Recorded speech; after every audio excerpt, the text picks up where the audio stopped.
हमने basic class के अंदर जाना था कि सांख्यिकी क्या होती है और सांख्यिकी के अंदर हम किसका अध्ययन करते हैं। हमने सर्वेक्षण के प्रकार के बारे में जाना था, आंकड़ों के प्रकार के बारे में जाना था, सर्वेक्षण क्यों किया जाता है, आंकड़े कितने प्रकार के होते हैं, और उसके बाद हमने टॉपिक समझा था कि सर्वेक्षण की सेंट्रल टेंडेंसी को कैसे पढ़ा जाता है।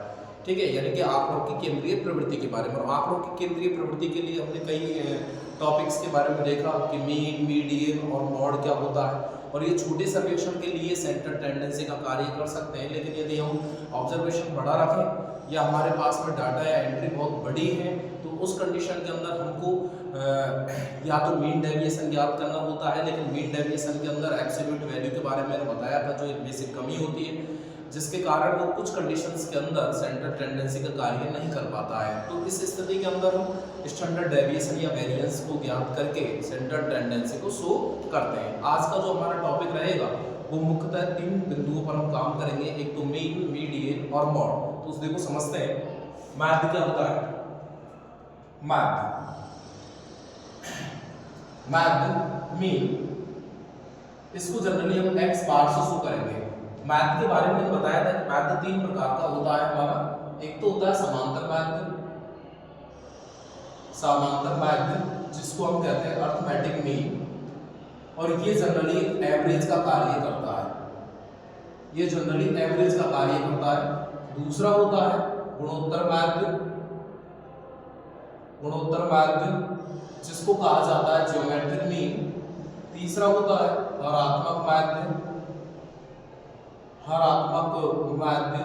जिसको कहा जाता है HM। मैंने आपको बताया था सीक्वेंस एंड सीरीज एक टॉपिक था NCERT का, जिसमें मैंने बताया था कि प्रोग्रेशन जो होता है वो 5 टाइप्स का होता है, 5 प्रकार का होता है, जिसमें अर्थमेटिक प्रोग्रेशन से अर्थमेटिक मीन निकलता है, जियोमेट्रिक प्रोग्रेशन से जियोमेट्रिक मीन निकलता है, और हार्मोनिक प्रोग्रेशन से हार्मोनिक मीन निकल के आता है। लेकिन हम स्टैटिस्टिक्स के अंदर जनरली इस टॉपिक को पढ़ेंगे अर्थमेटिक मीन के बारे में। समांतर मैथ क्या होता है, ठीक है। तो देखो समांतर मैथ क्या होता है। सबसे पहले अवर्गीकृत आंकड़ों का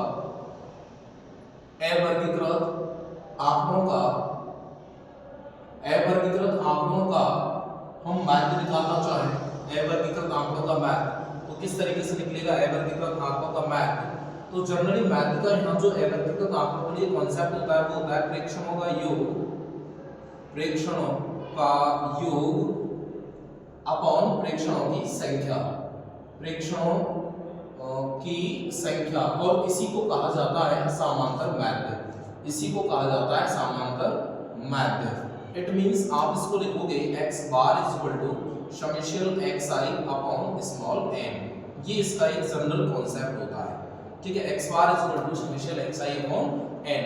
ये किस कंडीशन में कार्य करेगा, जब आंकड़े अवर्गीकृत प्रकार के हैं या अनक्लासिफाइड हमारे पास में डाटा है, तो उस कंडीशन में मैथ ज्ञात करने के लिए कॉन्सेप्ट काम करेगा x bar is equal to summation xi upon m। अब यदि हमारे पास में वर्गीकृत आंकड़े हैं, वर्गीकृत आंकड़ों का मैथ, तो वर्गीकृत आंकड़ों का मैथ ज्ञात करने के लिए हमारे पास में 3 मेथड होते हैं। पहला होता है प्रत्यक्ष विधि द्वारा, डायरेक्ट मेथड। तो डायरेक्ट मेथड क्या होता है, x bar is equal to summation fi xi upon summation fi, ठीक है। यहाँ पर समेशन fi को जनरली हम कैपिटल N से लिखते हैं, तो x bar is equal to होता है summation fi xi upon summation या कैपिटल N आप लिख सकते हैं, ठीक है। ये होता है डायरेक्ट मेथड जिसको हम प्रत्यक्ष प्रतिस्थापन भी कहते हैं। तो ये प्रत्यक्ष प्रतिस्थापन या प्रत्यक्ष विधि के नाम से भी जाना जाता है, डायरेक्ट मेथड होता है, ठीक है। दूसरा होता है कल्पित मैथ विधि, अज्यूम्ड मीन मेथड, कल्पित मैथ विधि। तो कल्पित मैथ विधि से मैथ किस तरीके से निकाला जाता है, देखो सबसे पहले हमको यहाँ पर एक काल्पनिक मैथ मानना होता है, ठीक है, कल्पित मैथ मानना होता है। ए कल्पित मैथ है। अब ये जो ए माना जाता है वो जनरली xi से माना जाता है, xi से मानेंगे।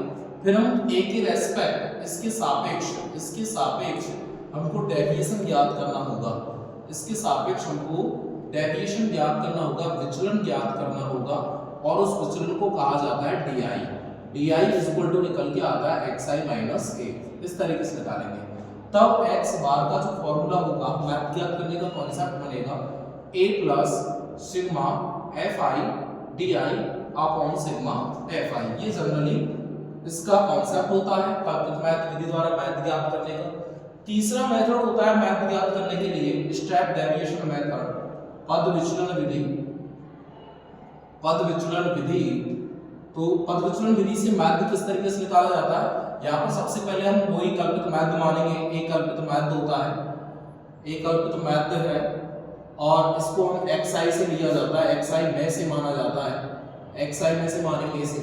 उसके बाद हम डेविएशन निकालेंगे, इसके रेस्पेक्ट डेविएशन निकालेंगे, डेविएशन विचलन निकालेंगे और विचलन किस तरीके से निकाला जाएगा xi माइनस a, और इस विचलन से हमको आगे सॉल्व करना होगा ui के लिए।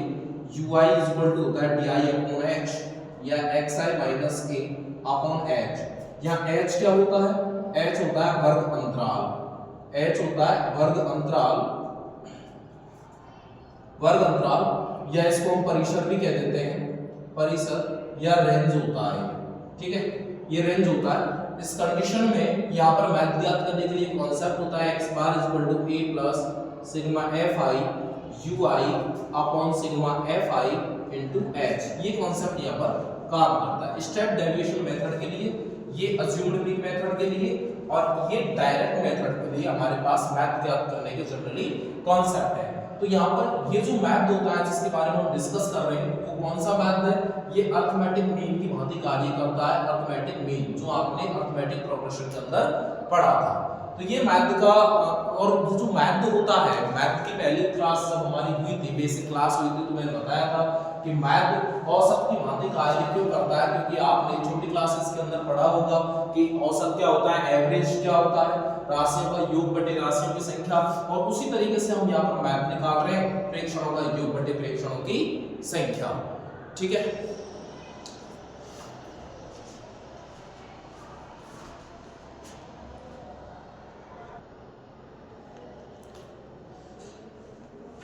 तो अगला टॉपिक है हमारा माध्य, माध्य या माध्यिका,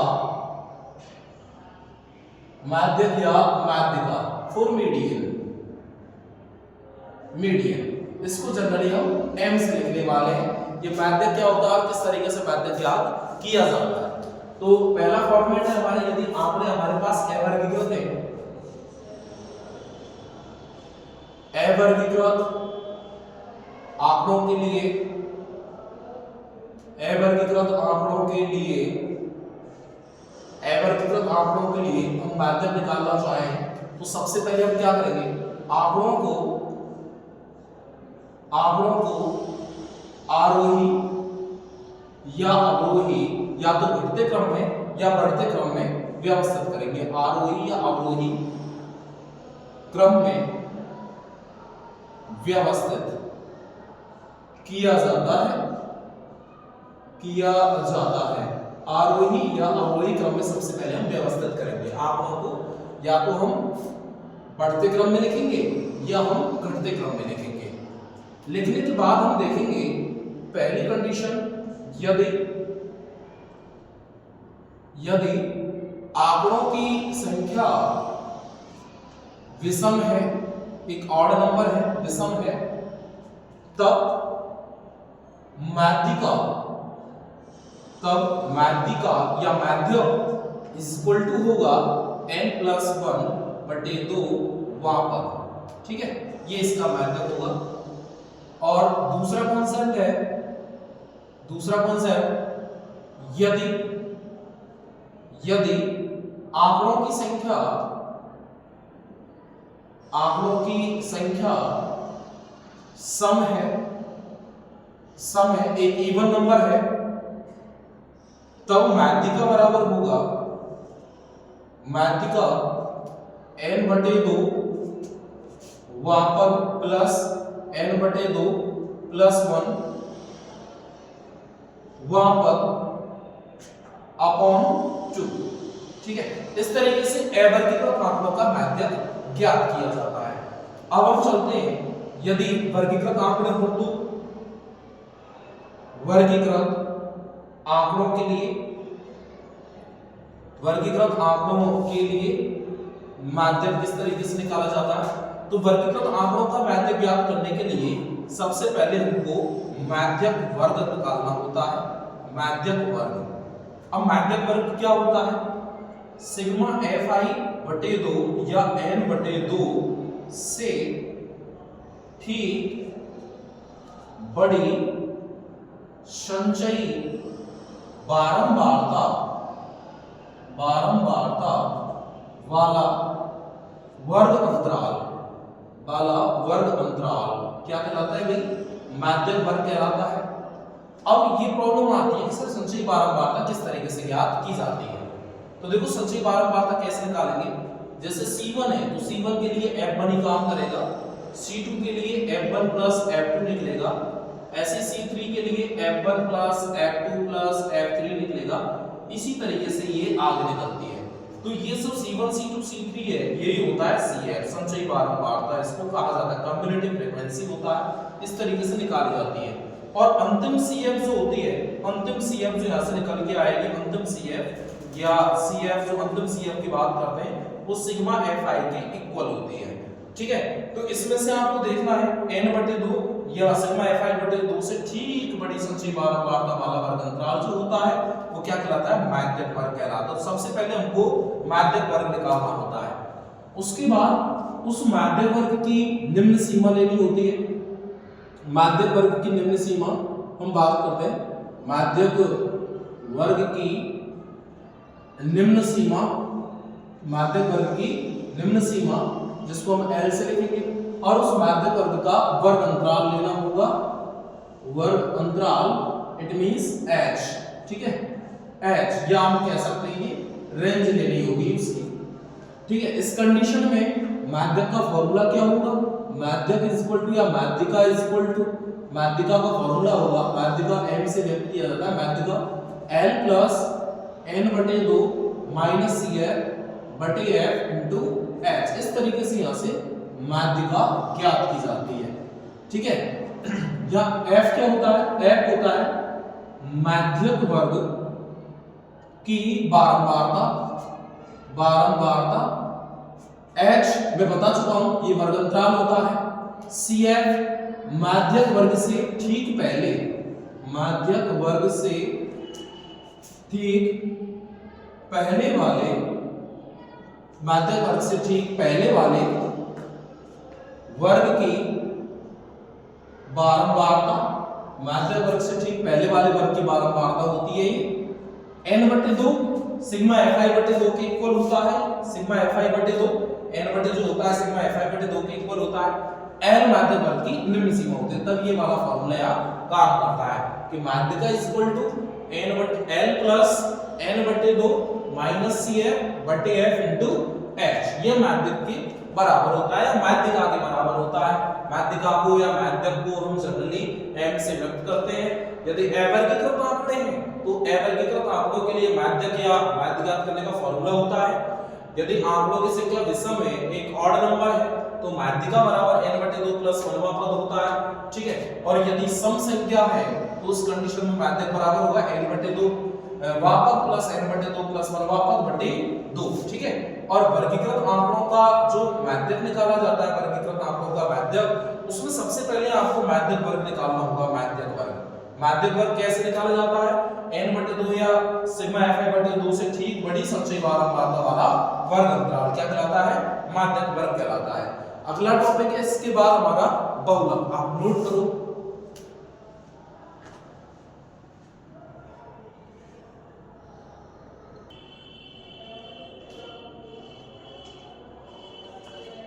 देखो अगला टॉपिक है हमारा बहुलक। बहुलक मॉड, ये बहुलक क्या होता है? ये सर्वेक्षण की बाहुल्यता को शो करता है। सर्वेक्षण की बाहुल्यता यानी कि सर्वाधिक, सबसे, या कौन सर्वेक्षण सबसे ज्यादा बार आ रहा है, कौन सा सर्वेक्षण सबसे ज्यादा बार आ रहा है, उसको शो करता है।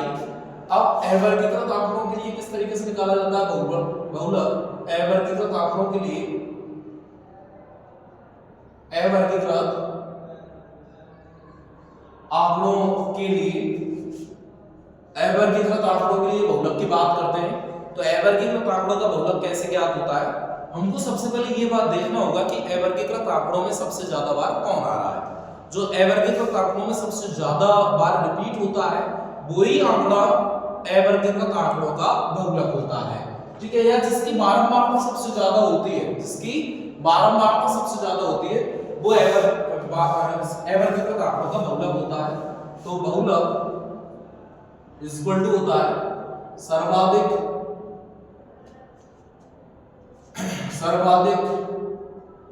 बार आने वाला प्रेक्षण क्या कहलाता है? बहुलक कहलाता है। सर्वाधिक बार आने वाला प्रेक्षण बहुलक कहलाता है। या फिर जिसकी बारंबारता सबसे ज्यादा होती है,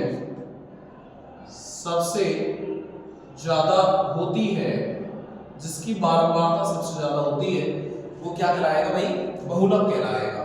ठीक है, अब हम निकालते हैं वर्गीकृत आंकड़ों का बहुलक। वर्गीकृत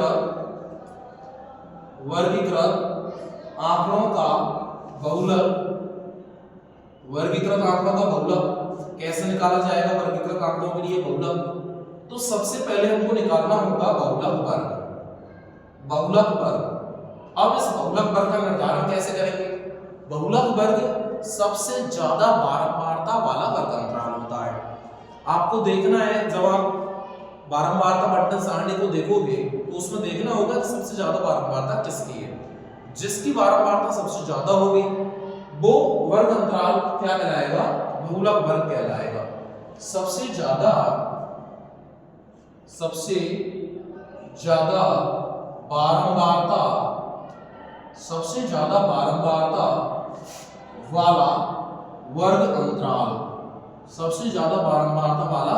वर्ग अंतराल, क्या कहलाएगा? बहुलक वर्ग कहलाएगा। तो आपको सबसे पहले बारंबारता बंटन सारणी में देखना होगा किसकी बारंबारता सबसे ज्यादा है, वो बहुलक वर्ग कहलाएगा।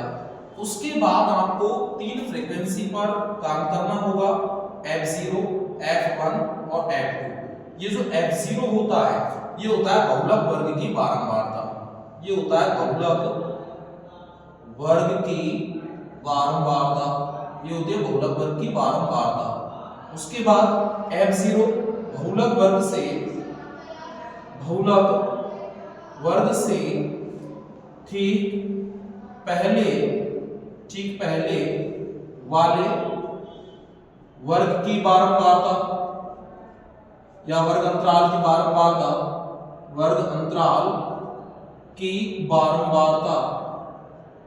बारंबारता होती है।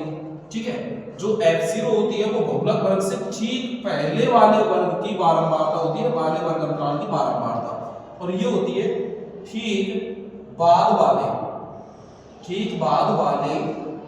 वर्ग अंतराल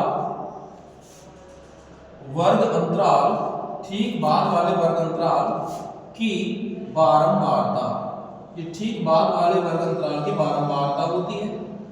ठीक, उसके बाद h निकालना होगा। h क्या होता है? ये वर्ग अंतराल होता है बहुलक वर्ग का अंतराल इसको कह सकते हो आप। बहुलक वर्ग का अंतराल है, ये अंतराल है। बहुलक वर्ग की रेंज आएगी। रेंज क्या होती है? उच्च सीमा माइनस निम्न सीमा। इसको इस तरीके से निकाला जाता है, उच्चतम सीमा या उच्च सीमा upper limit minus lower limit निम्न सीमा। इस तरीके से इसको निकाला जाएगा। ठीक है, और L क्या होती है भाई? L होती है बहुलक वर्ग की निम्न सीमा। बहुलक वर्ग की निम्न सीमा। तब कौन सा काम करता है बहुलक ज्ञात करने के लिए? क्या कॉन्सेप्ट बनेगा? बहुलक इक्वल टू, बहुलक का फॉर्मूला बनेगा इस कंडीशन में, बहुलक equal to L plus f1 minus f0 upon 2f1 minus f0 minus f2 into h। ये वाला फॉर्मूला है बहुलक के लिए काम करेगा। किस कंडीशन में? जब आंकड़े कैसे दिए गए हों आपके लिए? वर्गीकृत प्रकार के आंकड़े दिए गए हों। देखो जो अभी मैंने बताया इस क्लास के अंदर हम डिस्कस कर रहे थे, इस क्लास में मैंने 3 टॉपिक पर अभी डिस्कस किया है। पहला दिया है मैंने माध्य, दूसरा माध्यिका, दूसरा जो हमारा टॉपिक था वो माध्यिका था, और तीसरा टॉपिक हमारा था बहुलक। और ये तीनों के तीनों जो टॉपिक हैं, ये तीनों के तीनों जो टॉपिक हैं वो केंद्रीय प्रवृत्ति को व्यक्त करते हैं। किसको व्यक्त करते हैं? केंद्रीय प्रवृत्ति को व्यक्त करते हैं। लेकिन छोटे सर्वेक्षण के लिए या ऐसे सर्वेक्षण के लिए जिनमें बिखराव बहुत कम होता है, बिखराव बहुत कम होता है, बहुत कम बिखराव है, तो उस कंडीशन में, या जिनका डिस्पर्शन बहुत कम है, तो उस कंडीशन में ये कर सकते हैं। लेकिन यदि डिस्पर्शन या बिखराव बहुत ज्यादा आ जाए तो ये केंद्रीय प्रवृत्ति का कार्य नहीं कर पाएंगे। ठीक है, उस कंडीशन में इनके स्थान पर हमको निकालना होगा मीन डेविएशन, दूसरा स्टैंडर्ड डेविएशन, तीसरा वेरिएंस, और चौथा हमको निकालना होगा कम्युलेटिव वेरिएंस। ठीक है, सॉरी, यहां पर निकालना होगा हमको कोएफिशिएंट वेरिएंस सीवी। ठीक है, क्या निकालना होगा? Coefficient variance. तो हमको विचरण गुणांक निकालना होगा या प्रेषण निकालना होगा, मानक विचलन या माध्य विचलन। ठीक है, उस कंडीशन में हम देखेंगे। अब नेक्स्ट जो हमारा टॉपिक होगा वो मीन डेविएशन होगा। दो तरीके से निकलता है, एक तो निकलेगा माध्य के सापेक्ष और एक निकलेगा माध्यिका के सापेक्ष। देखो कई बार यहाँ पर ये भी पूछा जाता है कि इन तीनों में रिलेशन क्या होता है, इन तीनों में रिलेशन की बात आती है। तो देखो बहुलक बराबर होता क्या है? जनरली हम बहुलक की बात करते हैं तो बहुलक बराबर होता है 3 गुणा माध्यिका माइनस 2 गुणा माध्य। इस तरीके से हम बहुलक के लिए फॉर्मूला बना सकते हैं। तो इस चीज को आप याद रखें, इनमें एक रिलेशन भी होता है, इनमें एक रिलेशन भी होता है। बहुलक में एक रिलेशन होता है, बहुलक इज इक्वल टू होता है क्या है? तो 3 गुणा माध्यिका माइनस 2 गुणा माध्य से बहुलक में और इनमें तीनों में रिलेशन आ जाता है। ठीक है, तो आप सबसे पहले इसको एक बार नोट करें, फिर अगला टॉपिक होगा हमारा मीन डेविएशन। क्या टॉपिक होगा? Mean deviation.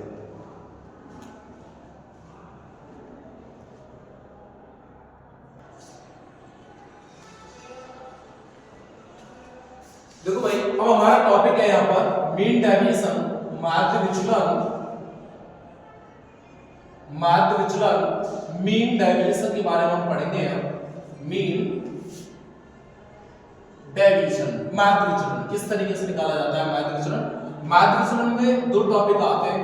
एक तो आता है माध्य के सापेक्ष माध्य विचलन, माध्य के सापेक्ष माध्य विचलन, और दूसरा टॉपिक होता है माध्यिका के सापेक्ष माध्य विचलन, माध्यिका के सापेक्ष माध्य विचलन। पहला टॉपिक हमारा माध्य के सापेक्ष माध्य विचलन और दूसरा टॉपिक हमारा माध्यिका के सापेक्ष माध्य विचलन। पहला टॉपिक हम लेकर के चलते हैं mean deviation, mean deviation with respect to mean, mean deviation with respect to mean, इसको किस तरीके से लिखा जाएगा? Mean deviation with respect to mean, इसको इस तरीके से लिखा जाएगा। अवर्गीकृत आंकड़ों के लिए, अवर्गीकृत आंकड़ों के लिए, अवर्गीकृत आंकड़ों के लिए, अवर्गीकृत आंकड़ों के लिए किस तरीके से निकालेंगे? तो सबसे पहले आपको यहां समझना होगा कि यहां मीन के रेस्पेक्ट डेविएशन किस तरीके से निकाला जाता है। तो देखो मीन के रेस्पेक्ट डेविएशन किस तरीके से निकाला जाएगा? di is equal to xi minus x bar। ये क्या होता है? माध्य के सापेक्ष विचलन, माध्य के सापेक्ष विचलन क्या है? ये माध्य के सापेक्ष विचलन है। di is equal to deviation is equal to xi minus x bar। अब हमको निकालना है यहाँ पर अवर्गीकृत आंकड़ों के लिए mean deviation with respect to x bar। तो विचलनों का योग बटे विचलनों की संख्या, इस तरीके से निकाला जाएगा यहाँ पर। तो माध्य विचलन mean deviation with respect to x bar तो लिख सकते हैं हम विचलनों के निरपेक्ष मानों का योग। अब देखो इसका निरपेक्ष मान कैसे निकाला जाएगा? निरपेक्ष मान एब्सोल्यूट वैल्यू कैसे निकाला जाएगा? इस डी आई पर मॉड लगा दिया जाएगा या एक्स आई माइनस एक्स बार का मॉड लगा दिया जाएगा ताकि नेगेटिव डेविएशन पॉजिटिव हो जाए। तो विचलनों के निरपेक्ष मानों का योग, विचलनों के निरपेक्ष मानों का योग अपॉन विचलनों की संख्या, विचलनों की संख्या, ये जनरली आपका कॉन्सेप्ट काम करेगा। आप इसको क्या लिख सकते हो, लिख सकते हैं mean deviation with respect to X bar is equal to summation mod में xi minus x bar upon n। ये यहां पर काम करता है, ठीक है, कि मैथ के सापेक्ष मैथ विचलन अवर्गीकृत आंकड़ों के लिए किस तरीके से निकाला जाता है। Mean deviation with respect to x bar is equal to summation xi minus x bar upon n। यदि आंकड़े वर्गीकृत हों तो वर्गीकृत आंकड़ों के लिए, वर्गीकृत आंकड़ों के लिए, वर्गीकृत आंकड़ों के लिए कैसे निकाला जाएगा। देखो वही यहां सेम प्रोसीजर चलता है, di is equal to xi minus x bar, ये मैथ के सापेक्ष डेविएशन होता है, विचलन होता है। इसका हमको एब्सोल्यूट वैल्यू निकालना है तो मॉड लगा दिया जाएगा, di का mod is equal to xi minus x bar का मॉड। तब इस कंडीशन में mean deviation with respect to mean is equal to formula बनेगा summation fi modulus of xi minus x bar upon sigma fi, या आप इसको ऐसे लिख सकते हो summation fi xi minus x bar का मॉड अपॉन कैपिटल N। ये हमेशा ध्यान रखें कि capital N is equal to होता है समेशन fi, ठीक है। तो ये जनरली दो कॉन्सेप्ट यहां काम करते हैं कि अवर्गीकृत आंकड़ों के लिए मीन डेविएशन कैसे निकाला जाता है और वर्गीकृत आंकड़ों के लिए मीन डेविएशन किस प्रकार निकाला जाता है। हम पढ़ रहे थे mean deviation with respect to mean. दूसरा टॉपिक चलेगा यहां पर, दूसरा टॉपिक है मीन डेविएशन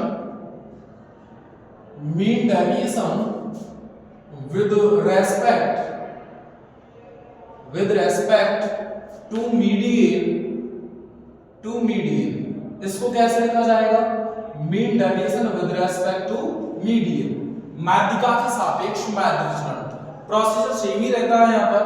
यहाँ पर विचलन निकालेंगे सबसे पहले, माध्यिका के सापेक्ष विचलन या डेविएशन di, तो xi माइनस n हुआ। माध्य के सापेक्ष निकालेंगे तो xi माइनस x बार होगा, और यदि हम माध्यिका के सापेक्ष निकालेंगे तो xi माइनस m होगा। इसका हमको निरपेक्ष मान निकालना है, तो di का मॉड इज इक्वल टू होगा xi माइनस m का mod.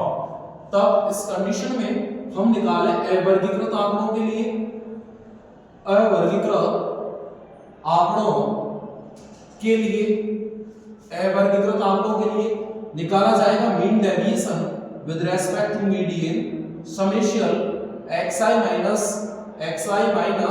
m upon small n, ठीक है। और हम निकालना चाहें वर्गीकृत आंकड़ों के लिए, वर्गीकृत आंकड़ों के लिए, वर्गीकृत आंकड़ों के लिए, वर्गीकृत आंकड़ों के लिए निकलेगा mean deviation with respect to median summation fi modulus of xi minus m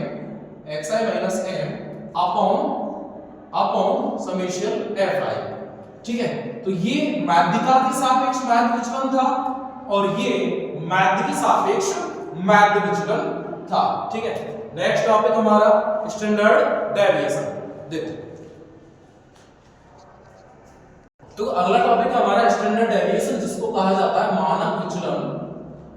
मानक विचलन स्टैंडर्ड डेविएशन, इसको प्राय सिग्मा द्वारा व्यक्त किया जाता है। देखो अब आप ये विचार कर रहे होंगे कि स्टैंडर्ड डेविएशन की आवश्यकता क्यों पड़ी। तो देखो मानक विचलन की आवश्यकता इसलिए पड़ी क्योंकि जो माध्य विचलन होता है उसमें कुछ प्रॉब्लम्स है। माध्य विचलन में प्रॉब्लम्स क्या है कि हम डेविएशन, यदि नेगेटिव डेविएशन है तो उसको हम पॉजिटिव बना करके काम में लेते हैं, ठीक है, यानी कि उसके पॉजिटिव वैल्यू को, एब्सोल्यूट वैल्यू को हम काम में लेते हैं। तो यही उसकी सबसे बड़ी प्रॉब्लम है, क्योंकि नेगेटिव डेविएशन शो करता है कि हमारे सर्वेक्षण में कोई ना कोई कमी नहीं है और उसको पॉजिटिव बना करके हम ले रहे हैं, तो उसका सर्वेक्षण सर्वेक्षण पर कोई प्रभाव नहीं पड़ता है या सर्वेक्षण के लिए प्रतिकूल प्रभाव ही पड़ता है, अनुकूल प्रभाव उसके पक्ष में नहीं होता है। तो इसलिए गणितीय विधाओं द्वारा उसको अनुचित माना जाता है। इसलिए उस समस्या को सॉल्व करने के लिए कि भाई नेगेटिव डेविएशन है तो उसको पॉजिटिव भी बनाना है और इंप्रूवमेंट भी आए, तो यहाँ पर एक कॉन्सेप्ट काम में लिया जाएगा कि उस डेविएशन का हम स्क्वायर कर देंगे और स्क्वायर करके उनका योगफल करेंगे, योगफल करके उसका वर्गमूल ले लेंगे। तो इस कंडीशन में नेगेटिव डेविएशन से हम पॉजिटिव भी बना पाएंगे और जो सर्वेक्षण है उस पर एक अनुकूल प्रभाव भी दिखा पाएंगे। तो देखो किस तरीके से निकाला जाएगा स्टैंडर्ड डेविएशन, ठीक है। तो स्टैंडर्ड डेविएशन हम निकाल रहे हैं, तो स्टैंडर्ड डेविएशन सिग्मा के रेस्पेक्ट अवर्गीकृत आंकड़ों के लिए कैसे निकालेंगे? अवर्गीकृत आंकड़ों के लिए, अवर्गीकृत आंकड़ों के लिए, अब अवर्गीकृत आंकड़ों के लिए स्टैंडर्ड डेविएशन या सिग्मा इक्वल टू कैसे निकाला जाएगा?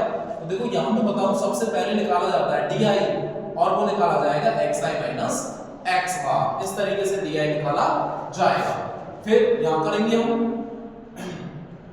Summation xi minus x bar का स्क्वायर, हमने विचलनों का वर्ग कर दिया, उनका योग कर दिया और बटे स्मॉल m और इसका ले लिया जाएगा अंडर रूट, ठीक है। तो स्टैंडर्ड डेविएशन या सिग्मा इज इक्वल टू होता है अंडर रूट के अंदर sigma xi minus x bar का होल स्क्वायर अपॉन n। इसको यदि हम होल स्क्वायर को खोल करके थोड़ा सॉल्व करें तो एक नया फार्मूला और बनता है, वो बनेगा अंडर रूट के अंदर sigma xi square upon n minus sigma xi upon n का होल स्क्वायर। ये फार्मूला भी यहां पर जनरली काम करता है। ये दोनों ही फार्मूले होते हैं। यदि हम वर्गीकृत आंकड़ों के लिए निकालें तो वर्गीकृत आंकड़ों के लिए,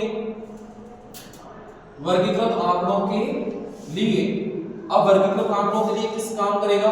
तो स्टैंडर्ड डेविएशन या सिग्मा इज इक्वल टू काम करेगा अंडर रूट में सिग्मा fi फिर xi माइनस x बार का whole square upon sigma fi। या इसको लिखा जा सकता है कैसे? सिग्मा fi या xi माइनस x बार का whole square upon capital N। यदि हम इसको खोल करके थोड़ा सा सॉल्व करें, खोल करके, और यदि इसको लिखना चाहें और इंप्रूव करना चाहें तो इसको लिखा जा सकता है कैसे? Sigma fi xi square upon n minus sigma fi xi upon n का होल स्क्वायर, इसको ऐसे भी लिखा जा सकता है। और यदि इसको सॉल्व करें तो 1 अपॉन n और लिख सकते हैं n sigma fi xi square minus sigma fi xi का होल स्क्वायर, ठीक है। तो इस तरीके से इस फार्मूले को लिख सकते हैं। ये बेटा प्रत्यक्ष विधि द्वारा होता है। किसके द्वारा? प्रत्यक्ष विधि द्वारा हम निकाल रहे हैं। प्रत्यक्ष विधि से किया है हमने इसको। यदि हम कल्पित माध्य से करें तो, यदि हम कल्पित माध्य से करें तो, कल्पित माध्य से किस तरीके से निकालेंगे? कल्पित माध्य से निकलेगा बेटा sigma is equal to 1 upon n under root के अंदर आएगा बेटा n fi di square minus sigma fi di का होल स्क्वायर। इस तरीके से यहाँ पर कल्पित माध्य से आएगा। और यदि हम पद विचलन से करें तो बेटा, पद विचलन विधि से करें तो, पद विचलन विधि से यदि हम निकालना चाहें तो पद विचलन विधि से आएगा बेटा sigma is equal to h upon n और यहाँ पर आएगा n sigma fi yi square minus sigma fi yi का होल स्क्वायर। एक चीज याद रखो बेटा, यहाँ पर जो ये di है, di सेम उसी तरीके से निकलता है जैसे आप मैथ में निकालते हो di xi माइनस a, इस विधि से निकलेगा। यहाँ बेटा yi की हम बात करते हो, yi तो होता है di अपॉन h या xi minus a upon h। इस तरीके से बेटा यहाँ पर ये di निकलेगा, ठीक है। तो ये होता है आपका स्टैंडर्ड डेविएशन, जिसको क्या कहा जाता है बेटा? मानक विचलन, या इसको कहेंगे हम क्या? सिग्मा। नेक्स्ट टॉपिक है बेटा हमारा यहाँ से आगे प्रसरण वेरिएंस। बेटा इसको सिग्मा स्क्वायर द्वारा लिखा जाता है। किसके द्वारा लिखा जाता है? सिग्मा स्क्वायर द्वारा। और होता क्या बेटा? प्रसरण बराबर होता है, प्रसरण इक्वल टू होता है मानक विचलन का होल स्क्वायर। प्रसरण इक्वल टू क्या होता है बेटा? मानक विचलन का होल स्क्वायर। तो श्योर है कि फॉर्मूला तो यही रहेगी, लेकिन जो अंडर रूट है होल स्क्वायर करने पर अंडर रूट हट जाएगा। ठीक है, तो देखो अभी बताता हूं, आप नोट करें।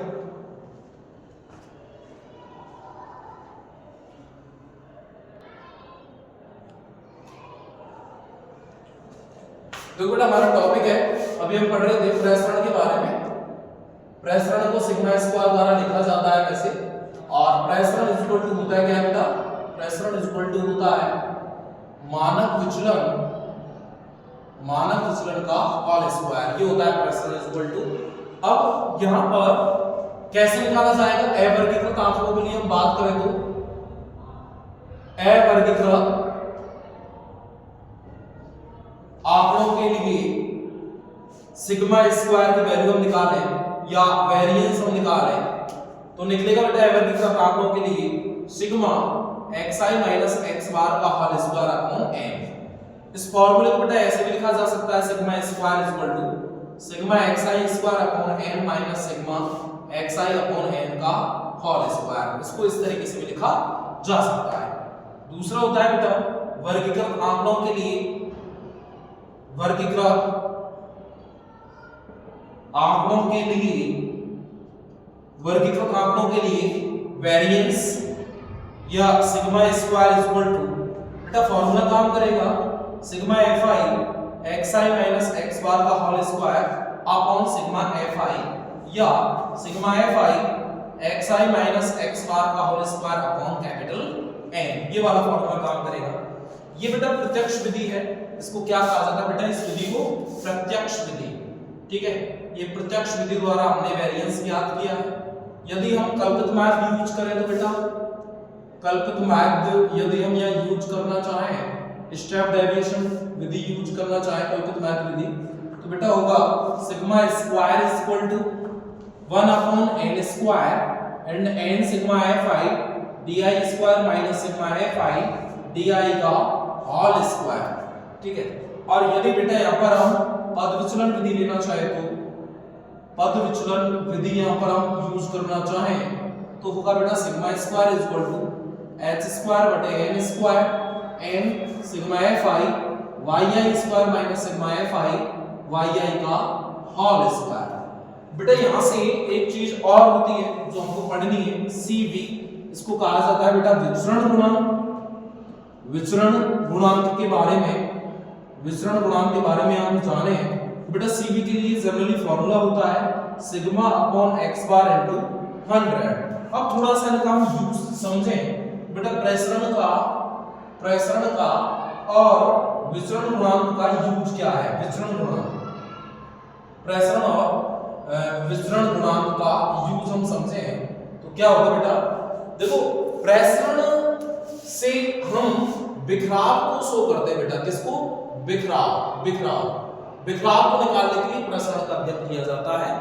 यदि दो सर्वेक्षण है हमारे पास में, जैसे सर्वेक्षण A और सर्वेक्षण B, इसका प्रसरण बहुत ज्यादा है, ठीक है, और इसका प्रसरण कम है, तो बेटा इसके सापेक्ष इस वाले सर्वेक्षण को अधिक कंसिस्ट माना जाता है, अधिक कंसिस्ट माना जाता है, अधिक संगत माना जाता है। ये अधिक संगत है, सही है, सटीक सर्वेक्षण है। ठीक है, और इसमें बिखराव कम होगा। इस कंडीशन में क्या होगा बेटा, बिखराव कम होगा। ठीक है, और हम यदि डिफरेंट सर्वेक्षण, तो एक सर्वेक्षण की बात है, यदि डिफरेंट सर्वेक्षण यानी कि दोनों सर्वेक्षणों की यूनिट सेम हो, तो यदि दोनों सर्वेक्षणों की यूनिट डिफरेंट है तो उस कंडीशन में हम विचरण गुणांक को निकालेंगे, क्योंकि यहाँ पर विचरण गुणांक ज्ञात करते समय यूनिट खत्म हो जाती है, तो एक कांस्टेंट संख्या आती है जिसको हम CV कहते हैं बेटा, कोएफिशिएंट वेरिएंस। विचरण गुणांक तो कोई यूनिट नहीं होती। इस कंडीशन में यदि CV की वैल्यू बेटा ज्यादा आती है, CV की वैल्यू ज्यादा आती है, तो इस कंडीशन के अंदर बेटा उस सर्वेक्षण के अंदर बिखराव ज्यादा होगा, यानी अधिक कंसिस्ट उसको नहीं माना जाएगा। और यदि CV का मान बेटा कम आता है तो यहाँ पर बिखराव कम होगा। बिखराव कैसा होगा बेटा, यहाँ बिखराव कम होगा, इसको अधिक, और यहाँ बिखराव ज्यादा होगा। ठीक है, तो इस कंडीशन में इसको अधिक संगत माना जाता है, CV के सापेक्ष अधिक संगत माना जाता है। ठीक है बेटा, आज की क्लास में इतना ही। Thank you.